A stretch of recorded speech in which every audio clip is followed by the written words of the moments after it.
রাষ্ট্রপতি শাহাবুদ্দিন চুপ্পুর পদত্যাগের দাবি 5ই আগস্টের পর থেকে এ পর্যন্ত।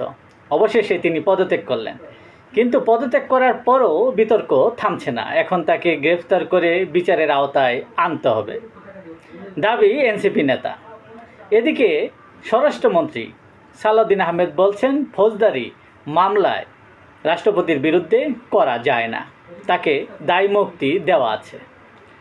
কাজেই স্বরাষ্ট্রমন্ত্রী যা বলছেন এবং এনসিপির যারা সংসদ সদস্য আছেন তারা সাংবিধানিক এই ব্যাপারটি কেনই বা বুঝছেন না। এবার কেউ কেউ বা কোনো আইনজীবী বলছেন যে না, 51 ধারা মতে ফৌজদারি মামলা তার বিরুদ্ধে করা যায়। কাজে এই রাষ্ট্রপতিকে নিয়ে আলোচনার শেষ নেই। অন্যদিকে আবারই সাবেক রাষ্ট্রপতি তথা শাহাবুদ্দিনের চুপ্পুর আগে অ্যাডভোকেট আব্দুল হামিদ, তার বিরুদ্ধেও এবং চুপ্পুর বিরুদ্ধেও, দুজনের বিরুদ্ধেই আবার ট্রাইব্যুনালে অভিযোগ করা হয়েছে যেন মানবতা বিরোধী অপরাধের সাথে তাদের যুক্ত থাকার বিষয়টি যেন তদন্ত করা হয়।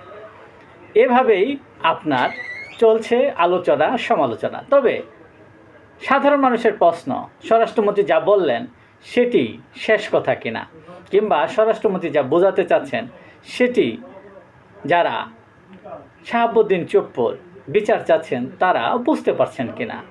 আইনের এই মারপ্যাচ, সংবিধানের এই মারপ্যাচ মধ্যে জনগণ কী ভাবছে?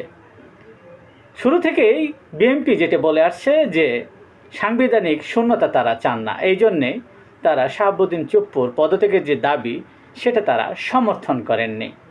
এবং শাহাবুদ্দিন চুপ্পু বলছিলেন সংবিধান সমুন্নত রাখার ক্ষেত্রে যত প্রতিকূল পরিস্থিতি সৃষ্টি হোক না কেন তিনি তার দায়িত্ব পালন করবেন।